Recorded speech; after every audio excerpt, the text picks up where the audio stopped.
Hello ladies, मेरा नाम है डॉक्टर अंजुल और स्वागत है आप सभी का मेरे इस चैनल में। आज की इस वीडियो में हम बात करने वाले हैं वजाइना में होने वाले एक तरह के इन्फेक्शन के बारे में। तो आज की इस वीडियो में हम बात करने वाले हैं एक फंगल इन्फेक्शन जिसका नाम है कैंडिडा एल्बिकेंस। योनि में यदि कैंडिडा फंगस की वजह से संक्रमण हो जाता है तो हम इसे कैंडिडा वजाइनाइटिस कहते हैं। कैंडिडा वजाइनाइटिस की जो समस्या है ये बच्चियों, लड़कियों, महिलाओं और मेनोपॉज के बाद भी बहुत कॉमन रहती है। तो वीडियो बहुत ही इंफॉर्मेटिव और इम्पॉर्टेंट होने वाला है, तो अंत तक मेरे साथ ज़रूर बने रहें। और मेरे चैनल पे नए हैं या मुझसे पहली बार मिल रहे हैं तो चैनल को सब्सक्राइब कर लें, साथ में बेल आइकन को भी हिट कर दें जिससे कि आने वाले मेरे वीडियोस की जानकारी आपको तुरंत मिल जाए। तो आइए शुरू करते हैं ये वीडियो।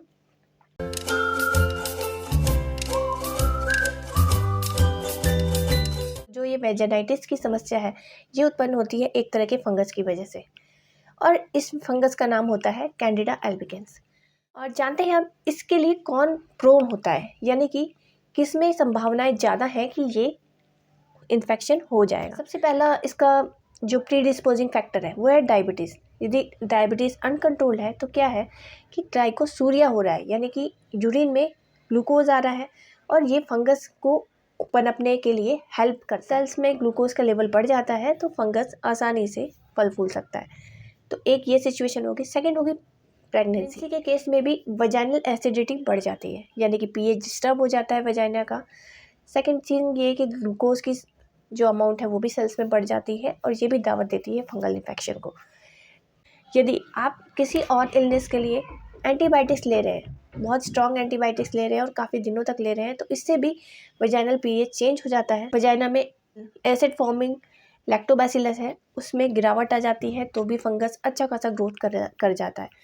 तो हम ऐसा भी कह सकते हैं कि लैक्टोबैसिलस बैक्टीरियाज और साथ में कैंडिडा एल्बिकेंस कुछ मात्रा में वजाइना में प्रेजेंट होते हैं और जब परिस्थितियां बदलती हैं या फिर लैक्टोबैसिलस का जो अमाउंट है वो नीचे जाता है तो ये हावी हो जाता है और इन्फेक्शन की कंडीशन आ जाती है। यदि महिला बहुत दिनों से कॉन्ट्रासेप्टिव पिल्स पे है तो उन्हें भी संक्रमण बहुत आसानी से हो सकता है। यदि इम्यूनो कम्प्रोमाइज्ड है, HIV या एड्स इस तरह की कोई समस्या है, आपका इम्यून सिस्टम डाउन है, तो भी इन्फेक्शंस कॉमन हो जाते हैं।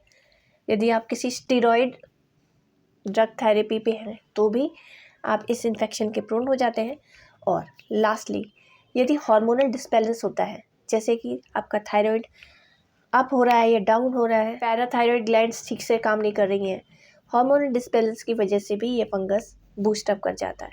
तो इस कंडीशन में भी ये इन्फेक्शन होना बहुत आम बात हो जाती है। अभी जानते हैं कि हम इसे पहचान कैसे सकते हैं। कुछ लक्षण होते हैं जैसे कि पेशेंट कंप्लेंट करता है कि उसमें वेजाइनल डिस्चार्जेस आ रहे हैं, विद डिस्चार्ज एबनॉर्मल आ रहे हैं, वाइट थिक कर्ड लाइक, बहुत ज़्यादा प्रूराइटिस यानी कि खुजली हो रही है, इचिंग हो रही है बहुत ज़्यादा, out of proportion of the discharge कितना भी हो, कम हो या ज़्यादा हो, जो इचिंग है वो बहुत ही अनकंट्रोल्ड हो रही है। नेक्स्ट चीज़ है डिस्पेरेनिया, यानी कि इंटरकोर्स के दौरान पेन फील हो सकता है। तो ये इसके सिम्टम्स हैं मेन में। इसको एग्जामिन किया जाए इस समय वजाइना को तो हमें क्या क्या देखने को मिलेगा। जो डिस्चार्ज आ रहा है वो थिक कर्ड लाइक होता है और फ्लेक्स देख सकते हैं वजाइना से मतलब चिपके हुए। वल्वा में बहुत ज़्यादा इचिंग की वजह से रेडनेस और स्वेलिंग दिख सकती है। वजाइनल एग्जामिनेशन करना भी बहुत डिफिकल्ट हो जाता है क्योंकि वजाइना बहुत ज़्यादा टेंडर होती है, थोड़ा सा भी स्लाइट टच भी उसमें इरिटेशन कॉज करने लगता है। तो ये सारी चेंजेस हमें देखने को मिलते हैं। तो आप जानते हैं कि इसको डायग्नोस कैसे कर सकते हैं। आप अपने नज़दीकी डॉक्टर के पास जा सकते हैं या फिर कोई नर्स है तो वो भी एग्जामिन करके आपको बता सकती है। नेक्स्ट हम जानते हैं कि आपको क्या करना है ऐसे में और क्या नहीं करना है। सबसे पहला तो ये आपको अपनी डाइट को मेंटेन करना है, हेल्दी और बैलेंस डाइट आपको लेनी है। और डाइट में आपको कर्ड या फिर योगर्ट वो ज़्यादा लेना है जिसमें लैक्टोबैसिलस की मात्रा अच्छी खासी पाई जाती है और ये बैलेंस बनाने का काम करती है। अंडरगारमेंट्स यानी कि अंडरवियर जो भी आप पहन रहे हैं कॉटन के होने चाहिए और बहुत ज़्यादा टाइट फिटिंग के नहीं होने चाहिए, लूज़ होने चाहिए, एयरी ब्रीदेबल होने चाहिए। नमी वाले अंडरगारमेंट्स ना पहने जाएं और अंडरवियर को धोने के लिए गर्म पानी का यूज़ कर सकते हैं। नेक्स्ट है आपको क्या नहीं करना है। नहीं करने में आ जाती हैं बहुत सारी चीज़ें, जैसे कि टाइट पैंट्स और टैम्पून्स यूज़ नहीं करने हैं, so called feminine hygiene products use नहीं करने हैं, आपको अवॉइड करना है वेट क्लोथिंग को ज़्यादा देर तक पहने रहने के लिए, क्योंकि फंगस के लिए बहुत ही अच्छा मौका रहता है मल्टीप्लाई होने के लिए। हॉट वाटर बाथ और hot tub sitting for long periods avoid करना है। ज़्यादा देर तक गर्म पानी में नहीं बैठना है या फिर गर्म पानी से ज़्यादा नहीं नहाना। ज़्यादा सेंटेड सैनिटरी प्रोडक्ट्स यूज़ नहीं करने हैं। और लास्ट थिंग, ज़्यादा स्वीट और यीस्ट कंटेनिंग प्रोडक्ट्स आपको यूज़ नहीं करने हैं, जैसे कि ब्रेड हो गया, केक हो गया, पास्ता हो गया, इस तरह की चीज़ें आपको यूज़ नहीं करनी है। ये हो गया डूज एंड डोंट्स। और लास्ट पार्ट है हमारा होम्योपैथिक मैनेजमेंट आप क्या ले सकते हैं। जैसे कि आप जानते हैं homeopathy individualise form of medicine treatment है, मतलब कि हर व्यक्ति के लिए उसी समस्या में मेडिसिन चेंज हो जाती है। इतनी ज़्यादा यहाँ पर वैरायटी है मेडिसिन में और स्पेसिफिकनेस है पेशेंट के लिए। तो जो सिम्टम मैच हो रहे हो उसके हिसाब से आप मेडिसिन पिकअप कर सकते हैं या नज़दीकी होम्योपैथ से जाकर कंसल्ट कर सकते हैं, क्योंकि इस डिसीज़ के लिए होम्योपैथी में 1000 से भी ज़्यादा मेडिसिन हैं जो कि इस एक सिचुएशन को कवर करती हैं। तो इस वीडियो में मैं मुख्य मेडिसिन ही बताने जा रही हूँ, देखिएगा और सोच समझ के इस्तेमाल करिए। फर्स्ट मेडिसिन है दोस्तों सीपिया। फर्स्ट ग्रेड मेडिसिन है इस सिचुएशन के लिए, यानी कि वजाइनाइटिस के जो डिस्चार्जेस है वो वाइट मिल्की और ऑफेंसिव होते हैं। खुजलाने से न ठीक होने वाली खुजली से परेशान रहती है। स्थिति और भी ख़राब हो जाती है जब डिस्चार्ज होता है या फिर वो यूरिन पास करती है, तो ये असहनीय हो जाता है लेडी के लिए। डिस्चार्ज के साथ इचिंग और बर्निंग हो रही हो जेनेटल्स में, तो भी आप इस मेडिसिन को यूज़ कर सकते हैं। इसे आपको यूज़ करना है 30 पोटेंसी में और इसे दिन में सिर्फ एक बार ले सकते हैं, वो भी सुबह सुबह। आपको सिर्फ इसे 3 दिन लेना है और उसके बाद वेट एंड वॉच करना है, आपके सिम्टम धीरे धीरे चले जाएंगे। नेक्स्ट मेडिसिन है दोस्तों पल्सेटिला। पल्सेटिला भी बहुत अच्छी मेडिसिन है जो कि फीमेल पे बहुत अच्छे रिजल्ट देती है। इसमें क्रीमी वेजाइनल डिस्चार्जेस होते हैं। डिस्चार्जेस यूजुअली खुजली और जलन के साथ प्रेजेंट रहते हैं, जो कि पूरे महीने तक रह सकते हैं। कुछ महिलाओं में कमर दर्द भी देखा जाता है और ऐसी महिलाओं को खुले में ज़्यादा अच्छा लगता है और प्यास बहुत कम लगती है।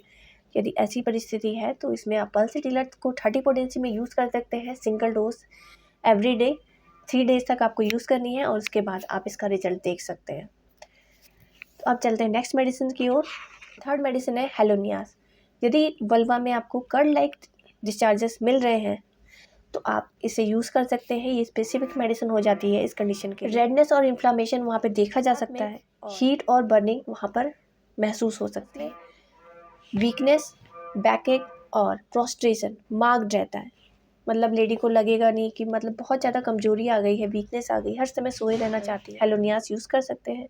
इसको भी आपको 30 पोटेंसी में सुबह शाम यूज़ करना है, 2 ड्रॉप्स ऑन टंग, और इसे आपको 4 दिन लेना है और उसके बाद आपके रिजल्ट्स देखने को मिल सकते हैं। फोर्थ मेडिसिन है दोस्तों थ्यूजा।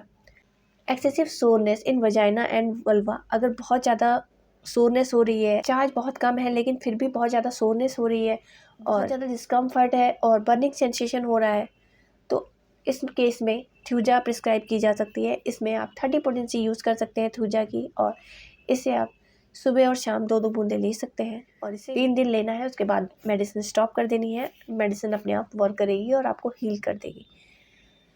और लास्ट मेडिसिन है स्टेफिस एग्रिया। अगर आपको रिकरेंट हो रहा है, साल में कई बार आपको ये इन्फेक्शन हो रहे हैं, तो आप इसमें स्टेफिस एग्रिया यूज़ कर सकते हैं। तो स्टेफिस एग्रिया की लेडी होगी वो अपने अपमानों का बदला नहीं ले पाती है और ये जो सप्रेशन होता है उसके गुस्से का, उसके इंसल्ट का, तो इस चीज़ों को वो दबा कर रख लेती है। उसके अंदर इतनी हिम्मत नहीं होती है कि अपने इमोशंस को जाहिर कर सके या फिर विरोध प्रकट कर सके। तो ऐसी लेडी है और बार बार रिकरेंट उसको इन्फेक्शन हो रहे हैं, तो वो स्टेफिस एग्रिया यूज़ कर सकती हैं 200 पोटेंसी में। ऐसी लेडीज़ में जो ये फ्लेयर अप है यीस्ट का, ये ज़्यादातर इंटरकोर्स के बाद होता है और इचिंग रैशेस होते हैं, रैशेस भी देख सकते हैं वहाँ पे, बहुत ज़्यादा बर्निंग और स्वेलिंग प्रेजेंट रहती है। यदि ये सिचुएशन है तो स्टेफिस एग्रिया ले सकते हैं 200 पोटेंसी में सुबह शाम 2-2 बूंदें, तो ये आपको रिलीव कर देगी। इसे भी आपको 4 दिन से ज़्यादा नहीं लेना है, सुबह शाम लेना है। तो मैं वीडियो अपना कंक्लूड करती हूँ इसी जानकारी के साथ, और यदि आपकी समस्या सॉल्व हो गई है तो वेल एंड गुड। अगर नहीं हुई है तो आप स्क्रीन पर फ्लैश हो रहे व्हाट्सएप नंबर पे मैसेज कर सकते हैं और अपनी क्वेरी पूछ सकते हैं, या फिर आप अपॉइंटमेंट बुक करके अपना ट्रीटमेंट शुरू करवा सकते हैं एज यू विश। आशा करती हूँ वीडियो में दी गई जानकारी आपके काम आई होगी और आप इसे लाइक करेंगे, ज़्यादा से ज़्यादा शेयर करेंगे अपनी फ्रेंड्स और फैमिली में, जिससे कि सभी लोग इससे अवेयर हो सकें। और चैनल पे नए हैं तो चैनल को सब्सक्राइब कर लें, और कोई क्वेरी हो तो कमेंट बॉक्स में भी पूछ सकते हैं। धन्यवाद।